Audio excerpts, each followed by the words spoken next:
కేంద్రీయ ప్రభుత్వం కీలక నిర్ణయం తీసుకుంది. ఉమ్మడి ఆంధ్రప్రదేశ్ క్యాడర్కు చెందిన ఐఏఎస్ అధికారిని అమ్రపాలిని మళ్లీ తెలంగాణ క్యాడర్కు కేటాయిస్తూ డిఓపిటి ఉత్తర్వులు జారీ చేసింది.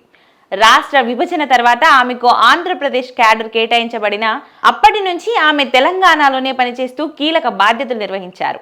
గ్రేటర్ హైదరాబాద్ కమిషనర్గా ఆమె పనిచేసిన సందర్భంలో సెంట్రల్ అడ్మినిస్ట్రేటివ్ ట్రిబ్యునల్ సిఏటి ఆదేశాల మేరకు ఆమెను ఏపీ క్యాడర్లో రిపోర్ట్ చేయాల్సిన పరిస్థితి ఏర్పడింది. దీంతో తాత్కాలికంగా ఏపీకి వెళ్లిన ఆమె మళ్లీ తెలంగాణ క్యాడర్కే మారాలని ప్రయత్నాలు చేపట్టారు. రాష్ట్ర విభజన అనంతరం ఐఏఎస్ అధికారుల కేటాయింపునకు ఖాండేకర్ కమిటీ, ఆపై ప్రత్యుత్ సిన్హా కమిటీలు ఏర్పాటు చేయబడ్డాయి. ఖాండేకర్ కమిటీ పర్మనెంట్ అడ్రస్ ఆధారంగా క్యాడర్ కేటాయించడంతో అమ్రపాలికి విశాఖపట్నం చిరునామా కారణంగా ఏపీ క్యాడర్ కేటాయించబడింది. అయితే ఆమె తన తెలంగాణ స్థానికతను నిరూపిస్తూ కేంద్రానికి న్యాయస్థానాలకు వెళ్లారు.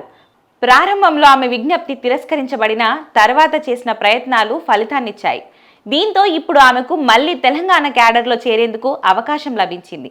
ఢిల్లీ కేంద్ర మంత్రిత్వ శాఖలో పనిచేసిన అనుభవం ఉన్న అమ్రపాలి తెలంగాణలో కలెక్టర్గా, కమిషనర్గా పనిచేసిన అనుభవం ఉంది.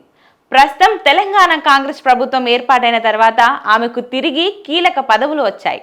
అప్పట్లో ఏపీకి వెళ్లాల్సిన పరిస్థితిలో ఉన్నప్పటికీ తెలంగాణ క్యాడర్ కోసం కృషి చేయడం గమనార్హం.